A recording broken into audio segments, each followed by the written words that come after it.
Police সংযত থেকে বারবার তাদের অনুরোধ করে যে শান্তিপূর্ণভাবে কর্মসূচি চালিয়ে যেতে, কিন্তু তারা সেটা কর্ণপাত করেন না। এবং আপনারা দেখেছেন বলপূর্বক জোর করে গেট ভেঙে তারা বিকাশ ভবন চত্বরে তারা ঢুকে পড়েন। কোনো সংবাদ মাধ্যমে আমরা দেখেছি বলা হচ্ছে অসহায় পুলিশ, দর্শক পুলিশ, এবং গেট ভাঙা হচ্ছে, ভেতরে লোকে বসে যাচ্ছে, পুলিশ কিছু করছে না। পুলিশ সচেতনভাবে কিছু করেনি, কারণ আন্দোলনকারীরা তারা চাকরি হারিয়েছেন, তাদের আবেগের প্রতি পূর্ণ সহানুভূতি, পূর্ণ সম্মান পুলিশ দেখিয়েছে। পুলিশ ধৈর্য ধরেছে, পুলিশ সংযত থেকেছে। বল প্রয়োগ করার কোনো ধরনের উদ্দেশ্য আমাদের ছিল না। করার উদ্দেশ্য থাকলে সেটা গেট ভাঙার সময় করে দেয়া হতো, করা হয়নি। কিন্তু যখন তাদের বের করার চেষ্টা করা হলো, তখন পুলিশের ওপর ইট বোতল এলো। বার করার প্রক্রিয়ায় যেটুকু বল প্রয়োগ করতে হয়েছে সেটুকু হয়েছে। কসবায় তালা ভেঙে ডিআই অফিসে ঢুকে পড়া চাকরিহারাদের উপর লাঠিচার্জ করেছিল কলকাতা পুলিশ, তাতেও ক্ষান্ত হয়নি। বিক্ষোভকারীদের লাথি মারার অভিযোগ ওঠে পুলিশের বিরুদ্ধে। বৃহস্পতিবার সন্ধ্যায় সেই ছবি ফিরে আসে বিকাশ ভবন চত্বরে। পুলিশের মারে চাকরিহারা আন্দোলনকারীদের ঝরে রক্ত। লাঠির বাড়িতে একজনের পা ভেঙে যায় বলেও অভিযোগ ওঠে। এদিকে পুলিশ ও চাকরিহারা শিক্ষকদের ধস্তাধস্তিতে আহত হন এক পুলিশও। স্বাভাবিকভাবেই সমাজ গড়ার কারিগরদের উপর এভাবে প্রহার নিয়ে উঠছে নিন্দার ঝড়। যদিও শুক্রবার দুপুরেই বিকাশ ভবনে লাঠিচার্জের ঘটনার ব্যাখ্যা দেন এডিজি দক্ষিণবঙ্গ সুপ্রতিম সরকার। তিনি জানান, যেটুকু লাঠিচার্জ হয়েছে তা শুধুমাত্র বিকাশ ভবনে কর্মরত সরকারি কর্মীদের বের করতে। ভেতরে যারা অবরুদ্ধ ছিলেন তাদের থেকে প্যানিক কল আসতে থাকে। অনেকে অসুস্থ ছিলেন, বয়স্ক মানুষ ছিলেন, মহিলা ছিলেন। তারা বলতে থাকেন যে আমাদের বেরোতে দিন। একজন সন্তান সম্ভব বা মহিলা ছিলেন, অসুস্থ বোধ করছিলেন, তিনি বাড়ি যেতে চাইছিলেন। এক তরুণী, তার মায়ের শারীরিক অবস্থা অত্যন্ত গুরুতর, তিনি বলেছিলেন ওষুধ দিতে দেরি হয়ে যাচ্ছে, আমাকে বেরোনোর ব্যবস্থা করে দিন।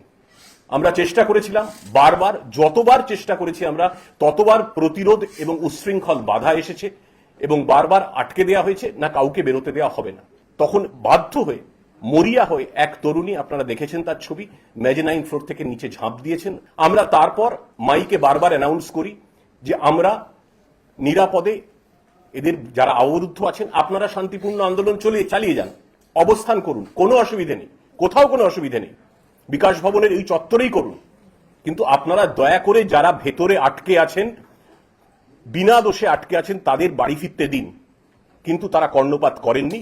বল প্রয়োগ করার কোনো ধরনের উদ্দেশ্য আমাদের ছিল না। করার উদ্দেশ্য থাকলে সেটা গেট ভাঙার সময় করে দেয়া হতো, করা হয়নি।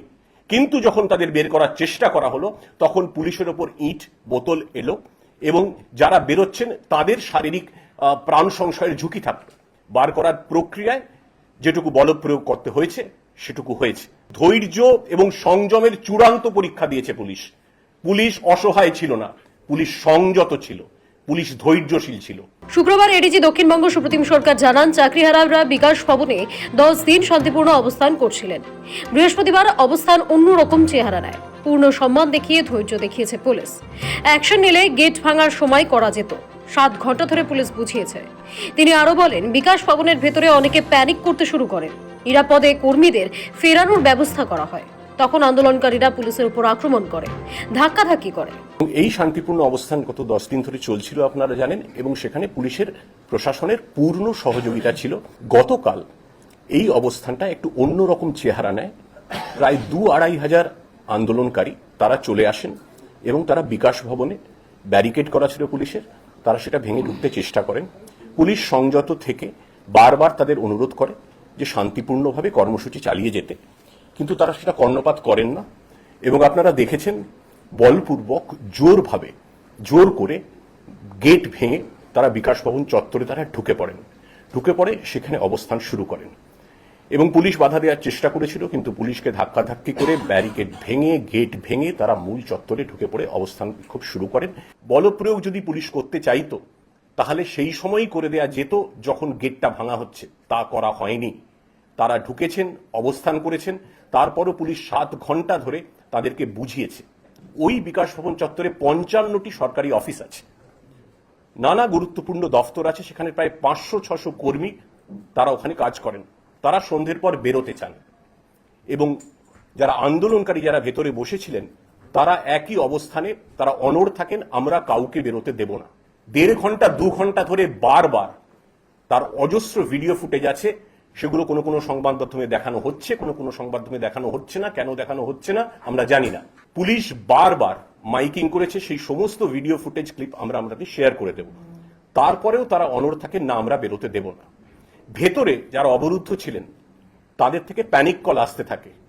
তারপর আমরা চেষ্টা করি পুলিশ দিয়েই রাস্তার অর্ধেক অংশ সেটাকে ভাগ করে নিয়ে যাতে তারা বেরোতে পারেন। এবং যখন সেই বেরোনোর চেষ্টাটা হচ্ছিল, নিরাপদে তাদের ফিরিয়ে দেওয়ার চেষ্টা হচ্ছিল বাড়িতে, তখন পুলিশের ওপর চড়াও হয় আন্দোলনকারীদের একাংশ। যারা বেরোচ্ছিলেন তাদের ধাক্কাধাক্কি করা হয়। এডিজি দক্ষিণবঙ্গ সুপ্রতিম সরকারের স্পষ্ট বার্তা, গণতান্ত্রিক পদ্ধতিতে শান্তিপূর্ণ আন্দোলনে কোনো বাধা নেই। 7 ঘন্টা ধরে পুলিশের অনুরোধের পরেও অবস্থান চালানো হয়, সরকারি অফিস ভাঙচুর করা হয়, তবে সে আন্দোলন শান্তিপূর্ণ নয়। গণতান্ত্রিক পদ্ধতিতে শান্তিপূর্ণ আন্দোলন হলে কোথাও কোনো অসুবিধা নেই, গত 10 দিনেও ছিল না। সেই অধিকার সকলের আছে, কিন্তু সেই অধিকার প্রয়োগ করতে গিয়ে যদি সরকারি অফিসের গেট ভেঙে ফেলা হয়, সরকারি সম্পত্তি ভাঙচুর করা হয় এবং মানুষকে বিনা দোষে 500-600 মানুষকে, অসুস্থ মানুষকে বাড়ি ফিরবেন তারা, তাহলে যদি আটকে রাখা হয় এভাবে, তাহলে সেই আন্দোলন গণতান্ত্রিকও থাকে না, শান্তিপূর্ণও থাকে না।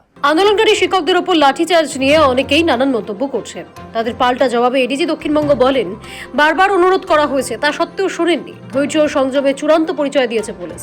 যেটা প্রয়োজনীয় পদক্ষেপ বলে মনে করেছে সেটাই হয়েছে। 19 জন পুলিশ জখম হয়েছেন। কোনো কোনো সংবাদ মাধ্যমে আমরা দেখেছি বলা হচ্ছে অসহায় পুলিশ, দর্শক পুলিশ, এবং গেট ভাঙা হচ্ছে, ভেতরে লোকে বসে যাচ্ছে, পুলিশ কিছু করছে না। পুলিশ সচেতনভাবে কিছু করেনি, কারণ আন্দোলনকারীরা তারা চাকরি হারিয়েছেন, তাদের আবেগের প্রতি পূর্ণ সহানুভূতি, পূর্ণ সম্মান পুলিশ দেখিয়েছে। পুলিশ ধৈর্য ধরেছে, পুলিশ সংযত থেকেছে। পুলিশ বারবার মাইকিং করেছে, সেই সমস্ত ভিডিও ফুটেজ ক্লিপ আমরা আপনাদের শেয়ার করে দেব। আর লাঠিচার্জের ব্যাপারে কোনো কোনো চ্যানেলে আমরা দেখছিলাম স্বঘোষিত প্রাক্তন পুলিশ কর্তা তো অনেকে আছেন, তাদের খুব সম্মান করি, আমরা খুব সম্মান জানিয়েই বলছি, তারা মন্তব্য করছেন কোনো প্রোটোকল মানা হয়নি। কোন কোন চ্যানেলের সঞ্চালক বলছেন এটা প্রোটোকল মানা হচ্ছে না। কিসের প্রোটোকল মানা হয়নি? প্রত্যেকটি প্রোটোকল মানা হয়েছে। অডিও ক্লিপিং আছে, ভিডিও ফুটেজ আছে। ধৈর্য এবং সংযমের চূড়ান্ত পরীক্ষা দিয়েছে পুলিশ। পুলিশ অসহায় ছিল না, পুলিশ সংযত ছিল, পুলিশ ধৈর্যশীল ছিল। যেটা প্রয়োজনীয় পদক্ষেপ বলে আমরা মনে করেছি, সেই পদক্ষেপ আমরা নিয়েছি। 19 জন আমাদের পুলিশ কর্মী আহত হয়েছেন। এই ঘটনার নেপথ্যে কারোর উস্কানি রয়েছে বলেই সন্দেহ পুলিশের। এডিজি দক্ষিণবঙ্গ জানান, যারা উস্কানি দিয়েছে তাদের চিহ্নিত করা হয়েছে, তাদের বিরুদ্ধে প্রয়োজনীয় ব্যবস্থা নেওয়া হবে। যাদের যাদের এই উস্কানিতে আন্দোলনকারীদের একাংশ যারা আমরা চিহ্নিত করছি সিসিটিভি ফুটেজ দেখে, যারা এই বিশৃঙ্খলায় অগ্রণী ভূমিকা নিয়েছেন এবং ভাঙচুর করেছেন, উস্কানি দিয়েছেন, পুলিশকে মেরেছেন, সেই ফুটেজও আমাদের কাছে আছে। তাদের বিরুদ্ধে আমরা প্রয়োজনীয় আইনি পদক্ষেপ নিশ্চয়ই নেব। চাকরি ফেরতের দাবিতে বৃহস্পতিবার ফের পথে নামেন 2016 এসএসসি প্যানেলের চাকরি হারানো যোগ্য শিক্ষকেরা। বিকাশ ভবনে বিক্ষোভ দেখাতে থাকেন তারা। বিকেলে সাংবাদিক বৈঠক করে বিষয়টিতে মুখ্যমন্ত্রীর সরাসরি হস্তক্ষেপ চান আন্দোলনকারীরা। আর সন্ধ্যা গড়াতেই ফের ধুমধুমার বেঁধে যায়। পুলিশের বিরুদ্ধে অমানবিকভাবে লাঠিচার্জের অভিযোগ ওঠে। তবে বৃহস্পতিবার রাতে বিকাশ ভবনের সামনে থেকে লাঠিচার্জ করে চাকরিহারা শিক্ষকদের হঠিয়ে দেওয়ার যে অভিযোগ উঠছে, শুক্রবার তা খারিজ করে দিল রাজ্য পুলিশ। জানিয়ে দিল, পুলিশ ধৈর্য ও সংযমের চূড়ান্ত পরীক্ষা দিয়েছে। সৌভিক সানালের রিপোর্ট, সময়, কলকাতা।